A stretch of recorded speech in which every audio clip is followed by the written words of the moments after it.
We have had very, very strong talks. We'll see where they lead. We have major points of agreement. I would say almost all points of agreement.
So you said there's many points of agreement with Iran right now. Many. What can you give us a Many, of those? like 15 points.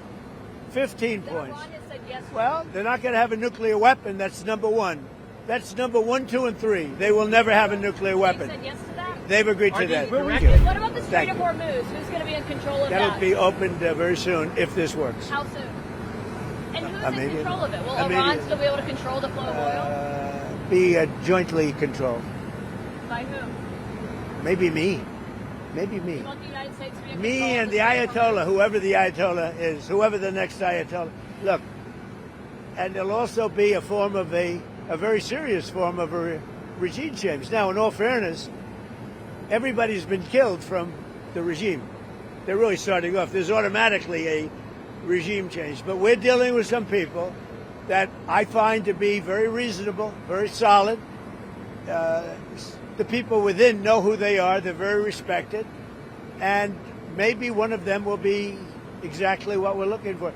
Look at Venezuela, how well that's working out. We are doing so well in Venezuela with oil and with the relationship between the president-elect and us. And maybe we find somebody like that in Iran. Are you considering any more options to lower the price of oil while these talks? The price of oil will drop like a rock as soon as a deal is done. I guess it already is today. No, we have a very serious chance of making a deal. That doesn't guarantee anything. I'm not guaranteeing anything. I'm not going to come out here in a week or 2 weeks and have you all say, oh, you said.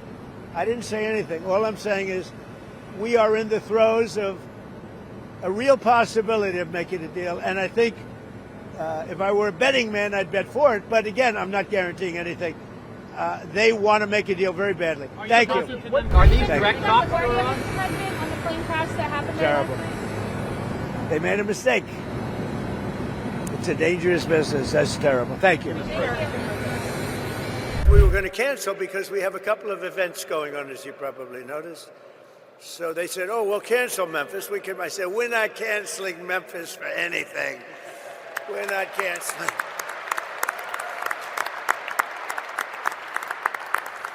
We're not going to cancel Memphis, but we do have some big things happening, and very positive, I have to say. So before getting to our important discussion this morning, let me provide a brief update on Operation Epic Fury, which is a very good name, as it turns out. That was a name. They showed me 20 names. Sir, what name would you like? I didn't like any of them.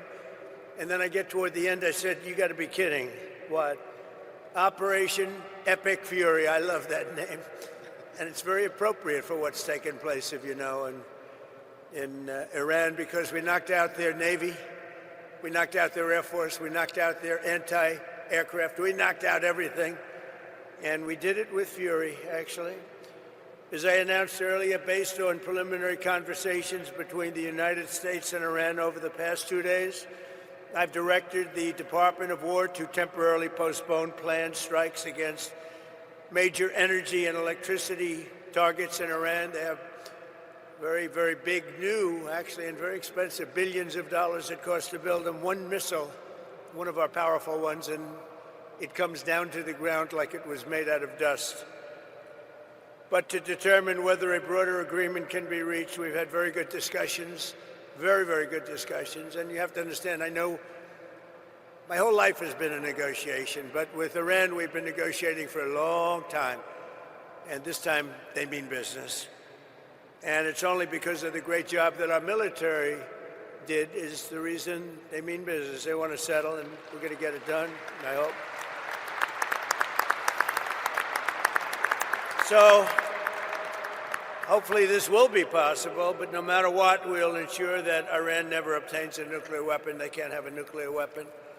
They would have had one if we allowed the Obama deal to stand. That was the Iran nuclear deal, they called it. They would have had one.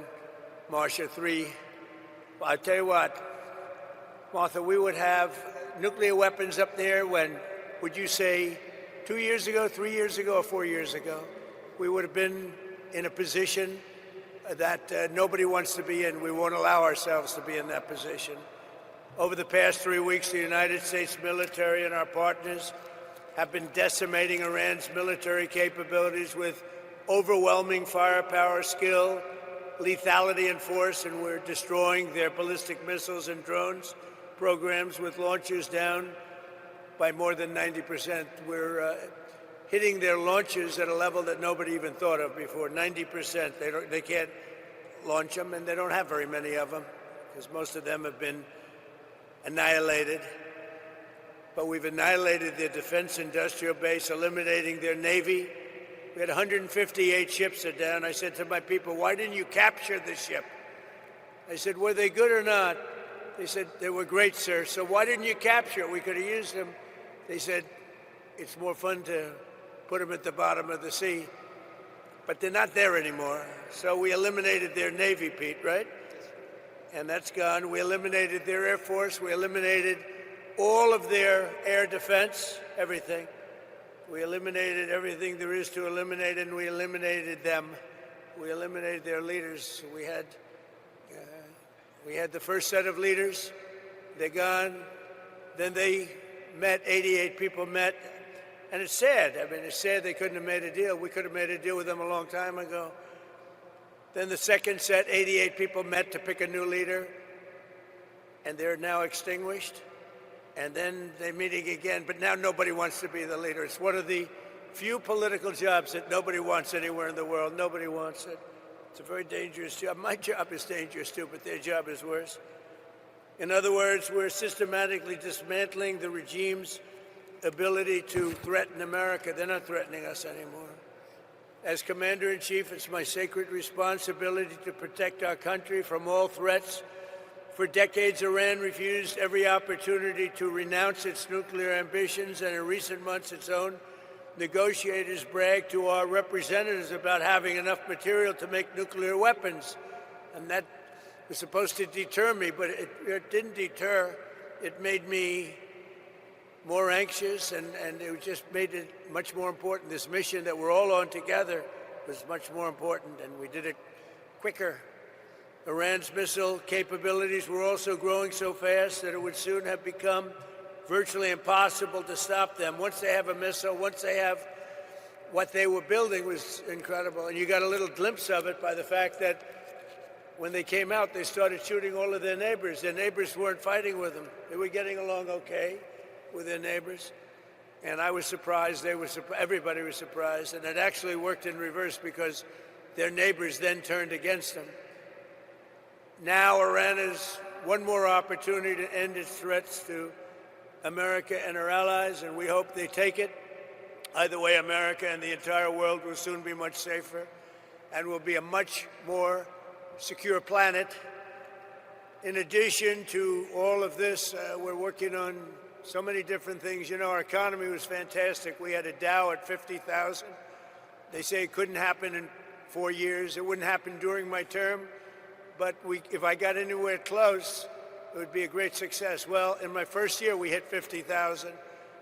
And with the S&P, they said even more difficult. They said it would be impossible to hit 7,000 on the S&P, and we hit that in our first term.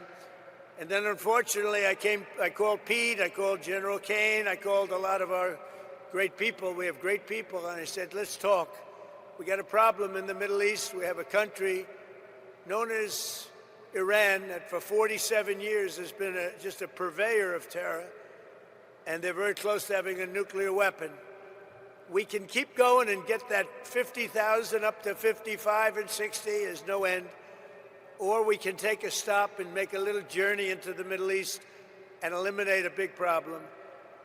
And Pete, I think you were the first one to speak up. And you said, let's do it, because you can't let them have a nuclear weapon.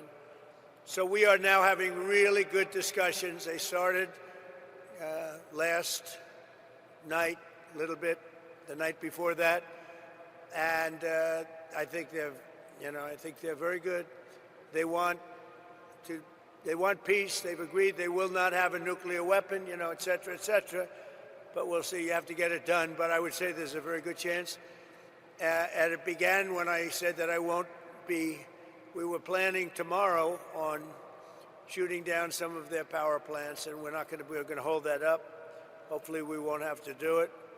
And hopefully we can make a deal that's good for all of us, including the Middle Eastern allies that have been very good to us, including Israel, that's been a great partner in this fight. They've really been a good partner in the fight. They fought hard.